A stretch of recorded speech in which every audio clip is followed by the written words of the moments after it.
ಸುರ್ಜೇವಾಲಾ ಬಳಿಕ ಸಿಎಂ ಸಿದ್ದರಾಮಯ್ಯನವರು 1-to-1 meeting ಮಾಡಿದ್ದಾರೆ. ಶಾಸಕರ ಅಸಮಾಧಾನ ಶಮನಕ್ಕೆ ಸಿಎಂ ಸಿದ್ದರಾಮಯ್ಯನವರು ಪ್ಲಾನ್ ಅನ್ನು ಮಾಡಿದ್ದಾರೆ. ಉಸ್ತುವಾರಿ ಬಳಿಕ ಶಾಸಕರ ಸಭೆಯನ್ನ ಕರೆದಿದ್ದಾರೆ ಸಿಎಂ ಸಿದ್ದರಾಮಯ್ಯನವರು. ಜುಲೈ 30-31ರಂದು ಕೈ ಶಾಸಕರ ಜೊತೆ ಸಿಎಂ ಸಿದ್ದರಾಮಯ್ಯನವರು ಸಭೆಯನ್ನ ಮಾಡಲಿಕ್ಕಿದ್ದಾರೆ. ಕೈ ಶಾಸಕರಿಗೆ ಅನುದಾನ ಕೊಟ್ಟು ಅಳಲನ್ನ ಆಲಿಸುವುದಕ್ಕೆ ಮುಂದಾಗ್ತಾ ಇದ್ದಾರೆ ಸಿಎಂ. ಸುರ್ಜೇವಾಲಾ ಮುಂದೆ ತಮ್ಮ ಅಳಲನ್ನ ತೋಡ್ಕೊಂಡವರಿಗೆ ಸಿಎಂ ಸಮಾಧಾನ ಮಾಡಲಿಕ್ಕಿದ್ದಾರೆ. ಶಾಸಕರನ್ನ ಮತ್ತಷ್ಟು ವಿಶ್ವಾಸಕ್ಕೆ ತೆಗೆದುಕೊಳ್ಳುವುದಕ್ಕೆ ಸಿಎಂ ಸಿದ್ದರಾಮಯ್ಯನವರು ಮುಂದಾಗ್ತಾ ಇದ್ದಾರೆ. ಈಗಾಗಲೇ ರಾಜ್ಯಕ್ಕೆ ಸುರ್ಜೇವಾಲಾ ಅವರು ಆಗಮಿಸಿ 1-to-1 ಮೀಟಿಂಗ್ ಮಾಡಿದ್ರು. ಶಾಸಕರ ಜೊತೆ ಮಾತುಕತೆಯನ್ನ ಕೂಡ ನಡೆಸಿದ್ರು. ಅನುದಾನ ವಿಚಾರಕ್ಕೆ ಸಂಬಂಧಪಟ್ಟಂತೆ ಸಾಕಷ್ಟು ಕಂಪ್ಲೇಂಟ್ಗಳು ಕೂಡ ಬಂದ್ವು. ಸೊ ಹಾಗಾಗಿ ಇದೀಗ ಸಿಎಂ ಸಿದ್ದರಾಮಯ್ಯನವರು ಕೂಡ ಅದಕ್ಕೆ ಮದ್ದನ್ನ ಅರಿಯುವಂತಹ ಕೆಲಸವನ್ನ ಮಾಡ್ತಾ ಇದ್ದಾರೆ. ಜುಲೈ 30-31ನೇ ತಾರೀಕು ಸಭೆಯನ್ನ ಕೂಡ ಕರೆದಿದ್ದಾರೆ.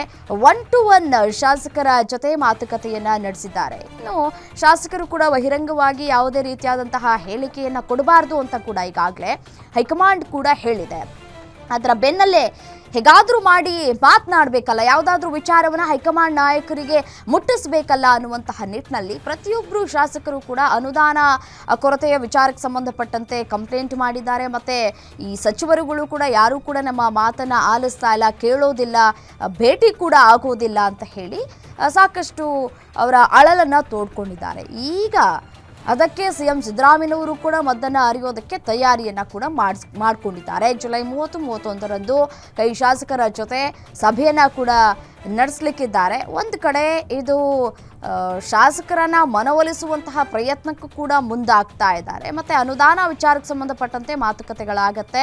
ಇದರ ಜೊತೆಗೆ ಸಾಕಷ್ಟು ಶಾಸಕರು ನಾವು ಕೂಡ ಸಚಿವರಾಗಬೇಕು, ನಾವು ಕೂಡ ಸಚಿವ ಸ್ಥಾನದ ಆಕಾಂಕ್ಷಿಗಳು ಅಂತ ಕೂಡ ಈಗೇನು ಹೇಳ್ತಾ ಇದ್ದಾರೋ ಅವರ ಮನವೊಲಿಸುವಂತಹ ಪ್ರಯತ್ನಗಳು ಕೂಡ ಆಗಬೇಕು. ಯಾಕೆಂತಂದರೆ ಈಗಾಗಲೇ ಸಾಕಷ್ಟು ಜನ ಕ್ಯೂನಲ್ಲಿ ನಿಂತಿದ್ದಾರೆ. ಯಾವ ರೀತಿಯಾಗಿ ನಡೆಯುತ್ತೆ ಈ 1-to-1 ಮೀಟಿಂಗ್ ಅನ್ನೋದು ಕುತೂಹಲಕ್ಕೂ ಕೂಡ ಕಾರಣ ಆಗ್ತಾ ಇದೆ.